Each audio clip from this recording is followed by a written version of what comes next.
Welcome to The Shift Show with Adriana Bucci.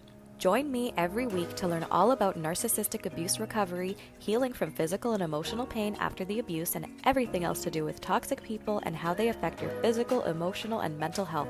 And no, you are not the crazy one. Thank you so much for tuning in to today's episode. Let's get right to it. Hello and welcome to episode 1 of The Shift Show. I'm so excited to finally have launched this podcast because this is something I was thinking about for a while. And I really don't know honestly why I didn't launch this earlier, but it's here now. So let's all get our shift together with this podcast. For episode number 1, I decided I'm just going to share a little bit about my story, so that you can get to know a little bit about me, what I went through in my narcissistic abuse and recovery and healing from chronic pain and all that. And just so you know that you're also not alone and that healing is totally possible for you, because if I was able to heal, literally anyone can. So let me start with the year 2014. I was not always a life coach, and I just became a life coach in 2019. And my journey with chronic pain and a lifetime of narcissistic abuse were what led me to discover my true passion of helping others. So for the longest time, pretty much my entire life, I thought something was wrong with me. I battled feelings of inadequacy, and I had a very up and down relationship with my mother. I made a life-changing discovery very early on in 2014. So I was there in the middle of a breakup, ending yet another relationship with someone who told me I was the most amazing person ever. I was the world to them. You know, all the love bombing stuff that narcissists love to do at the beginning of a relationship. And, not too long later, there I was. Nothing to this person. I was completely discarded, and I couldn't figure out what the hell I did wrong. What was wrong with me that this kept happening to me, and how someone could literally go from thinking I'm the most amazing person ever to thinking I'm nothing in as little as a week, because as far as I knew, everything was totally fine in that relationship, and then all of a sudden, something, I had no idea what, changed, and it was somehow my fault, but I really had no idea where I went wrong, so I resorted to Googling this behavior, because this was certainly not the first time that this sort of pattern had played out for me, and I was really wondering why this kept happening. So I was on this Google rabbit hole, and I realized that this guy was a narcissist, and pretty much everybody else that I had dated before were narcissists, because this pattern just, continued and continued. And I began to see all the patterns. I deep dived into the world of narcissistic abuse. I went right into that rabbit hole on Google. I figured out what the signs were, and then eventually I made the biggest discovery of my life, that my own mother is a narcissist as well. Holy shit. This was why I kept getting into relationships with narcissists, because I literally knew nothing else. I was pretty much alienated from most of my family as a child.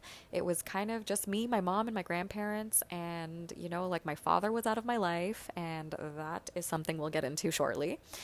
And, it was just, I had no one to really tell me that there was anything wrong with what was going on in my life, and I just kind of thought this was completely normal.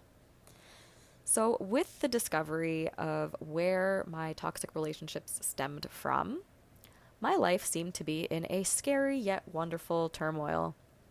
So first of all, I reconnected with my estranged father. We now speak on a regular basis, and I'm so glad that I made the discovery when I did. And the next wonderful thing that came out of my discovery after quote-unquote forgiving my father was I met my amazing husband almost immediately, so I kind of got to heal that old pattern. Finally, something in my life went right. However, I could not help but feel that every other aspect of my life, my upbringing, my sense of self, who I was, were pretty much all lies. Like, who was I anymore? But in 2015, I ended up being way too distracted to care about that at all because this was my introduction to the world of chronic pain. So I'll quickly talk about how this began. In June of 2015, I had a basic wisdom tooth extraction, and that is pretty much when all hell broke loose. I ended up with dry sockets on all 4 extraction sites, and I ended up with TMJ, which is temporomandibular joint dysfunction. That's the jaw joint when it pretty much goes all wonky and is not in the right spot. So I dealt with that for 4 years. I had regularly scheduled migraines. I had a headache almost every day. And it was just a nightmare. Like it was really painful. I was in physiotherapy. I was going to dentist appointments, orthodontist appointments. I was wearing splints. I had all different mouth guards. It was just a nightmare. And from 2015 to 2019, things escalated and got worse and worse and worse. I eventually developed ulcers in my stomach because of all the painkillers I was taking and I could no longer take. So what the hell do you do when you're in pain and you can't take a painkiller? I ended up getting carpal tunnel in both wrists. I actually had the carpal tunnel release surgery on my left wrist and it gave me my grip back, but I was still in pain. And I still had numbness shooting down my wrist on a regular basis. My neck it felt like it was on fire all the time. I had kyphosis in my neck, which is pretty much disc degeneration. I had tendinitis on both elbows. I had arthritis, apparently. And by October of 2018, at the ripe old age of 30, I got shingles in my mouth while getting my jaw realigned. So I had a splint in my mouth with braces on for the second time in my life and shingles. So if anyone doesn't know, shingles is the reactivation of the chickenpox virus, and it usually happens to people when they are a senior citizen and they are under a lot of stress. So it's not common, and it's definitely not common to someone who is 30 years old, and it's even less common to happen in the mouth. So that was my hell. That was my absolute hell. The 5-week rash in my mouth was bad enough, and the best way I can describe the pain of shingles is someone is pouring acid where the rash is while lighting it on fire, and jolts of electricity are running through that site, if that makes any sense. It's extremely painful. And once the rash kind of cleared up, I ended up with trigeminal neuralgia. So that pretty much meant that my trigeminal nerve was fried. The trigeminal nerve is the nerve in the face that kind of branches out over the eye, the cheek, and the jaw, and it's responsible for the whole feeling on the side of your face. And when you get trigeminal neuralgia, it is pretty much the most painful thing ever. Like, I couldn't wash my hair. I couldn't brush my hair. It hurt to wash my face because it was just constantly on fire all the time. And it's also nicknamed the suicide disease because of how freaking painful it is, and I can vouch for that because it really is that bad. So at this point, I really didn't know what else to do. I was getting nerve block injections in my face, and I couldn't take painkillers anymore because I was terrified of getting yet another ulcer. And I was really out of options because no matter how many times I got these nerve block injections, no matter how many times I went to the chiropractor or the acupuncturist, the pain would always come back. Like, it never actually went away. The pain would lessen a little bit when I got these treatments, but it never went away. And when the pain did get lessened, it didn't last for very long. So I was in quite the state of desperation at this point in my life. By January of 2019, my pain and desperation eventually led me to the work of Dr. John Sarno and his theory of tension myositis syndrome, TMS for short. I will go more into this in future episodes of this podcast because it has everything to do with everything that I'm going to be talking about. But in a nutshell, TMS is the theory that anyone who has chronic pain or mystery symptoms, and this could include IBS, eczema, skin or stomach issues, things that are like not life-threatening, but they have no cure, and it's something that you have to kind of manage. So this even encompasses food intolerances, anxiety, depression, things like that. And we'll definitely get more into that in future podcast episodes. And for me, it was chronic pain, and it usually manifests as chronic pain for a lot of people. And this theory is basically when you're a child, you go through some sort of trauma, and it does not have to be capital T trauma. It does not have to be you were raised by a narcissist. It could literally be anything. Like your parents could have been well-meaning, but in my case, it was narcissistic abuse during my upbringing. And essentially, when you're a kid, you're forced to repress your emotions, and you learn to continue repressing your emotions throughout your life. And when these emotions get repressed, where do they go? They don't just magically go away.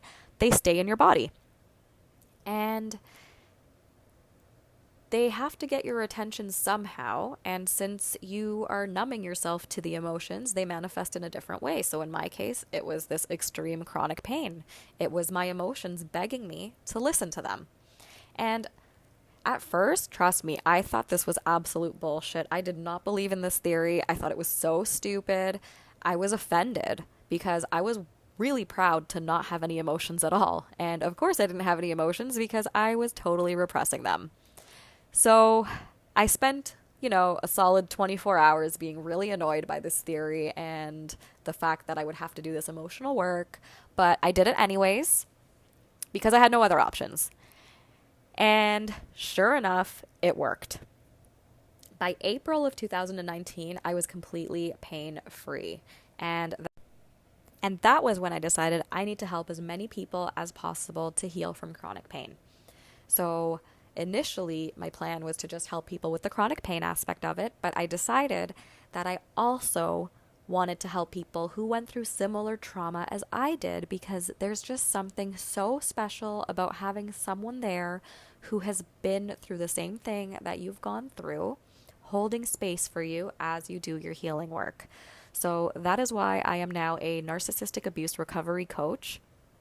And if you have gone through narcissistic abuse, chances are you have some sort of physical symptoms. So if that's lower back pain, if that's TMJ, if it's chronic anxiety, that is definitely because of the repressed emotions. And another reason that I did decide to be a life coach is because the road to my recovery was not easy. I went way too fast in my recovery from the chronic pain and doing the emotional work. I re-traumatized myself and I had no one to talk to about it. I mean, I could talk to my husband about it, but he could only help me so much because he never went through anything like this in his life. And I was super confused for the majority of the time. And I really wish that I had some sort of coach to guide me through this process instead of going at alone. I knew my childhood trauma was all related to the narcissistic and emotional abuse. It all made sense to me. However, because of the conditioning that narcissistic abuse instilled in me, my healing was a wild roller coaster ride. And it wasn't towards the end of my healing journey that I enlisted the help of my own coach.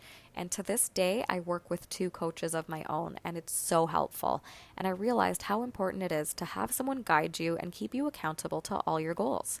This is something I never had, and I cannot stress enough how valuable my coaches have been for me and my transformation.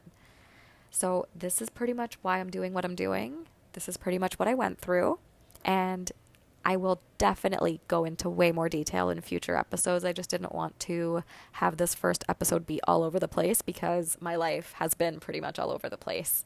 So I will mention that I do offer one-on-one coaching, and I do have a 12-week program. You can find all the information on my website at www.letsgetyourshifttogether.com. I also created a workbook, which is a step-by-step guide on doing the emotional work, and it's only $7. That can also be found on my website as well.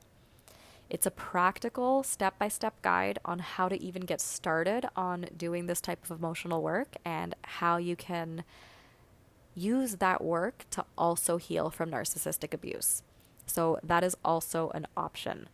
I will link everything in the podcast episode details for your convenience, and you can definitely find it all on my website. So I will end this episode here. I'm super excited for the continuation of this podcast and future episodes. Tune in every week. I'll be uploading new podcast episodes every Wednesday for now. I might increase the frequency and I might change the day, so I will keep you guys posted either way. And yeah, we will see you next time. Thank you so much for tuning in today. Enjoy the rest of your week. Bye.